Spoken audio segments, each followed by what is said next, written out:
Habisan transparansi anggaran muncul lagi kemarin kan udah dibikin gajinya 65 juta, muncul tuh kalkulasi-kalkulasi, malah ini ternyata naik gajinya.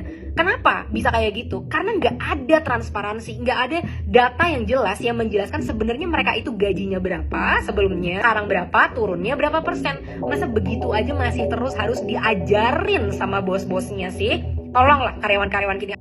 Salsa Erwina mengungkapkan, DPR wajib banget membuka detail anggaran mereka. Kenapa?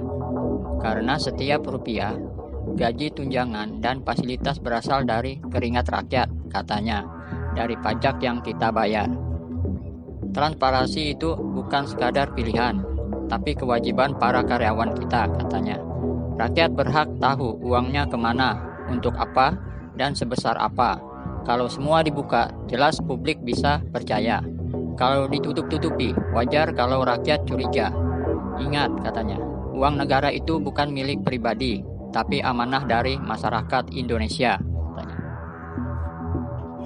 Ada berita gitu tentang reshuffle kabinet gitu dari Pak Presiden Prabowo. Wah, aku bener-bener seneng banget ya, karena ini sesuai dengan tema kita untuk adanya reformasi, transformasi, dan juga empati gitu. Nah, reformasinya udah berjalan nih, udah mulai diganti sama mungkin yang lebih capable. Walaupun Pak kemarin itu ada yang baru dilantik, udah mulai itu mengecilkan aspirasi rakyat, bilang dari itu cuma sebagian dari rakyat lain. Dia kemana aja bisa ngomong itu cuma sebagian dari rakyat gitu. Walaupun orangnya sudah minta maaf, tapi semoga pelajaran ke depannya ya, komunikasi yang kalian sampaikan itu bisa menyulut amarah masyarakat atau bisa membangkitkan semangat dari masyarakat.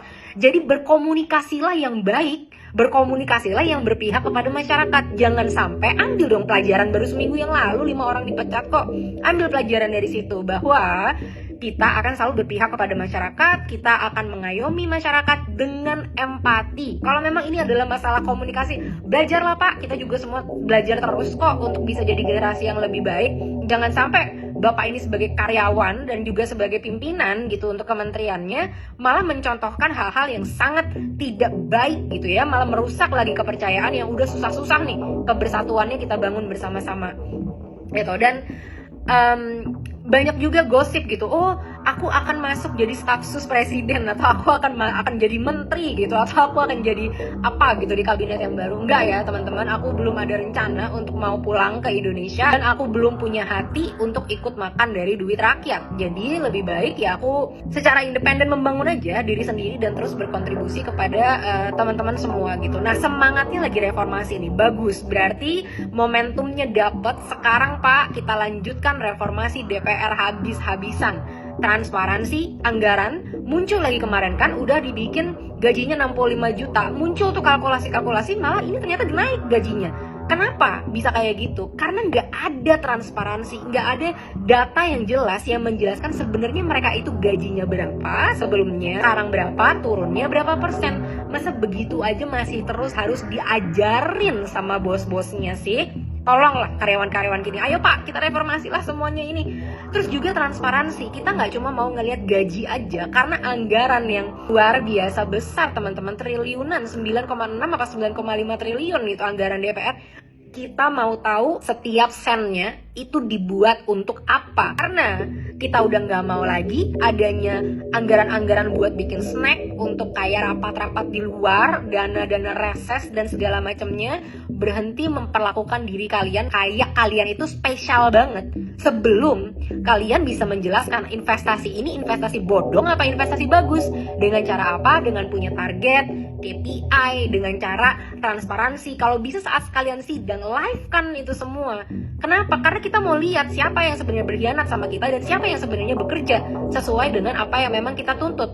Dan ini semua ada undang-undangnya teman-teman. Undang-undang tahun 2008 pasal 9 dan pasal 11 tentang keterbukaan informasi publik. Jadi kita berhak menuntut mereka harus live saat mereka sidang, mereka harus transparansi total setiap sen dari anggaran mereka, dan kita wajib berhak untuk tahu karena memang ada peraturannya. Jadi kalau kalian tidak melakukan peraturan ini, sebenarnya kalian yang melanggar apa yang diinginkan oleh masyarakat. Ayo Pak Prabowo, please Pak, reformasi ini juga nih Pak nih ya, DPR ini ya, direformasi ini Pak. Nanti kalau udah ini, semua kementerian-kementerian dan ke bawah-bawah juga, DPRD dan lain sebagainya. Karena udah banyak nih Pak yang lapor, karena ternyata banyak pajak-pajak yang dinaikkan, tunjangannya masih dinaikkan, gak cuma di DPR tapi juga di DPRD. Kemarin ada yang lapor di NTT ternyata. Ayo pegawai-pegawai, karyawan-karyawan kita di NTT siap reformasi dari sekarang. Sebelum kita tuntut lebih banyak lagi, mulailah. Udah, kita nggak butuh adanya chaos, kita nggak butuh adanya demonstrasi besar-besaran. Masyarakat mau kerja, masyarakat mau melanjutkan hidupnya. Tapi itu semua bisa terjadi kalau kalian karyawan-karyawan kita bekerja dengan baik, bukan bekerja untuk mengeruk mati empatinya terhadap apa yang dirasakan oleh masyarakat. Begitulah tadi berita yang disampaikan oleh Salsa Erwina. Sampai jumpa di lain waktu.